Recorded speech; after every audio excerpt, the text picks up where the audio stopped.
안녕하십니까? 인생의 복잡한 문제들을 말씀으로 단칼에 해결해주는 김종근 목사의 쾌도 남마입니다.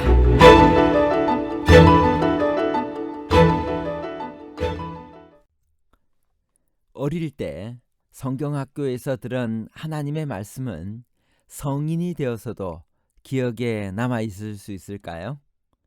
왜 모세는 율법의 말씀을 노래로 만들어 백성들에게 가르치라고 했을까요? 모세가 초막절에 율법을 성인 남자에게만 낭독했나요? 아니면 이스라엘 백성의 남녀와 어린이와 내 성읍에 있는 타국인에게까지 낭독했을까요? 남자들만과 백성 전체에 관한 복잡한 문제를 하나님 말씀의 가르침으로 명쾌하게 해결해 드리겠습니다. 가나안에 들어가기 직전 모세가 모압 평지에서 백성들에게 마지막 설교를 할 때 그의 나이는 몇 세였나요? 그의 일생은 어떠했나요? 신명기 31장 2절. 곧 그들에게 이르되 내가 오늘날 120세라 내가 더는 출입하기 능치 못하고 여호와께서도 내게 이르시기를 너는 이 요단을 건너지 못하리라 하셨느니라. 모세는 40세가 될 때까지 애굽의 궁정에서 왕자로서의 모든 교육을 받으면서 화려하게 살았습니다. 그러나 그가 하나님의 백성과 함께 고난받기를 잠시 죄악의 낙을 누리는 것보다 더 좋아했습니다. 그는 미디안 광야에서 40세 때부터 80세가 될 때까지 40년을 쓸쓸하게 보냈습니다. 그리고 다시 하나님의 부르심을 받아 완고한 이스라엘 백성들과 함께 광야에서 40년을 보냈습니다. 그의 120년의 삶을 무디는 이렇게 이야기했습니다. 모세는 40년간은 자신이 대단한 인물인 줄 알았다. 40년간은 자신이 아무것도 아닌 존재임을 깨달았고 마지막 40년간은 하나님께서 아무것도 아닌 존재를 통해 무엇을 해내시는지를 발견했다. 모세는 온갖 고난을 겪으면서도 이스라엘을 인도하였고 가나안에 들어가기를 소원했습니다. 그런데 모세는 왜 약속의 땅에 들어가지 못했나요? 민수기 20장 12절. 여호와께서 모세와 아론에게 이르시되 너희가 나를 믿지 아니하고 이스라엘 자손의 목전에 나의 거룩함을 나타내지 아니한 고로 너희는 이 총회를 내가 그들에게 준 땅으로 인도하여 드리지 못하리라 하시니라. 가데스의 무리바 물가에서 모세가 범죄하여 하나님의 거룩함을 드러내지 못했기 때문에 그는 가나안 땅에 들어가지 못했습니다. 모세는 후계자로 누구를 세웠나요? 그에게 어떤 보증으로 용기를 주었나요?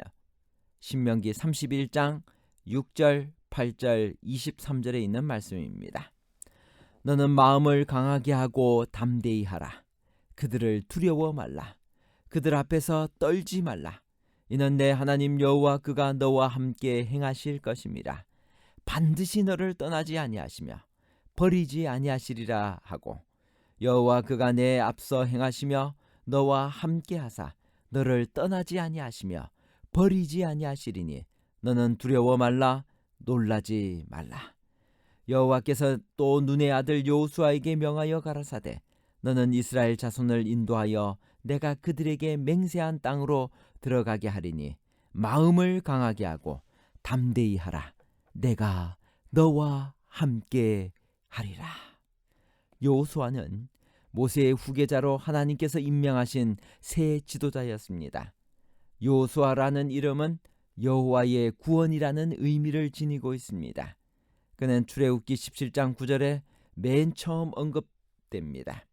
모세와 마찬가지로 그도 그의 일을 위한 적절한 준비 기간을 거쳤습니다. 그는 율법을 선포할 때와 전쟁 때 그리고 백성들에게 지도력을 행사할 때 모세와 협력했습니다. 그리스도께서 선발하신 12사도처럼 그는 경험과 연합과 협력을 통해서 특별한 훈련을 받았습니다.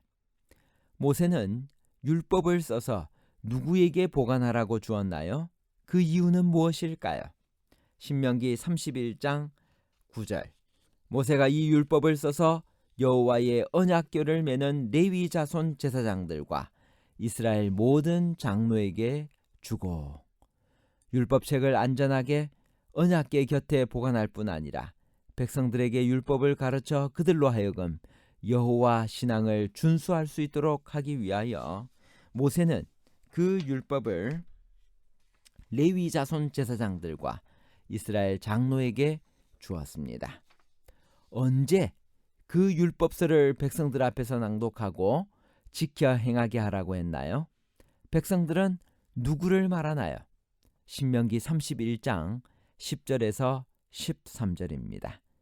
그들에게 명하여 이르기를 매 7년 끝 해 곧 정기 면제년의 초막절에 온 이스라엘이 내 하나님 여호와 앞 그 택하신 곳에 모일 때 이 율법을 낭독하여 온 이스라엘로 듣게 할지니 곧 백성의 남녀와 유치와 내 성 안에 우거하는 타국인을 모으고 그들로 듣고 배우고 내 하나님 여호와를 경외하며 이 율법의 모든 말씀을 지켜 행하게 하고 또 너희가 요단을 건너가서 얻을 땅에 거할 동안에 이 말씀을 알지 못하는 그들의 자녀로 듣고 내 하나님 여호와 경외하기를 배우게 할지니라. 백성들은 대표자들만 말하는 것이 아니고 남자만을 말하는 것도 아닙니다. 남녀와 어린아이와 성읍 안에 거하는 타국인까지 포함되었습니다. 어린이까지도 하나님의 율법을 듣고 배워야만 했습니다. 이스라엘 백성들이 약속의 땅에서 배반하여 하나님을 떠나면 무엇이 그들에게 임할 것이며 그때 백성들은 무엇이라고 원망할 것이라고 했나요? 신명기 31장 16절. 여호와께서 모세에게 이르시되 너는 너희의 열조와 함께 자려니와 이 백성은 들어가 거할 그 땅에서 일어나서 이방신들을 음란히 쫓아 나를 버리며 내가 그들과 세운 언약을 어길 것이라. 그때 내가 그들에게 진노하여 그들을 버리며 내 얼굴을 숨겨 그들에게 보이지 않게 할 것인즉 그들이 삼킴을 당하여 허다한 재앙과 환난이 그들에게 임할 그때 그들이 말하기를 이 재앙이 우리에게 임함은 우리 하나님이 우리 중에 계시지 않은 까닭이 아니뇨 할 것이라. 이스라엘 백성들이 이방 신들을 섬기며 하나님을 버리고 떠나면 하나님께서도 그들을 버리며 그 얼굴을 숨기시겠다고 했습니다. 참으로 두려운 말씀입니다. 하나님께서 그의 백성을 버리시는 것인가요? 신명기 31장 17절. 그때 내가 그들에게 진노하여 그들을 버리며 내 얼굴을 숨겨 그들에게 보이지 않게 할 것인즉 그들이 삼킴을 당하여 허다한 재앙과 환난이 그들에게 임할 그때 그들이 말하기를 이 재앙이 우리에게 임함은 우리 하나님이 우리 중에 계시지 않은 까닭이 아니뇨 할 것이라. 모세가 죽은 후 이스라엘 백성들이 배도할 것을 대비하여 하나님께서는 모세에게 무엇을 지어 그들에게 가르치라고 하셨나요?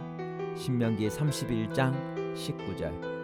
그러므로 이제 너희는 이 노래를 써서 이스라엘 자손에게 가르쳐서 그 입으로 부르게 하여 이 노래로 나를 위하여 이스라엘 자손에게 증거가 되게 하라. 율법을 기록한 책은 언약궤 곁에 놓여 있었고 낭독하는 것을 들을 수는 있었지만 일반 백성들이 소유하거나 쉽게 볼 수 있는 것은 아니었습니다. 그럴 때 노래야말로 가장 효과적인 교육 수단이었습니다. 노래는 글자를 모르는 사람도 배워 부를 수 있었으며 위대한 하나님의 역사를 목격한 사람들이 죽어 사라진 후라도 그 내용이 세대에서 세대로 전해 내려오면서 백성들의 생활과 사고방식에 스며들 것이었습니다. 모세가 가르쳐준 노래는 역사적일 뿐만 아니라 예언적이었습니다. 결론입니다.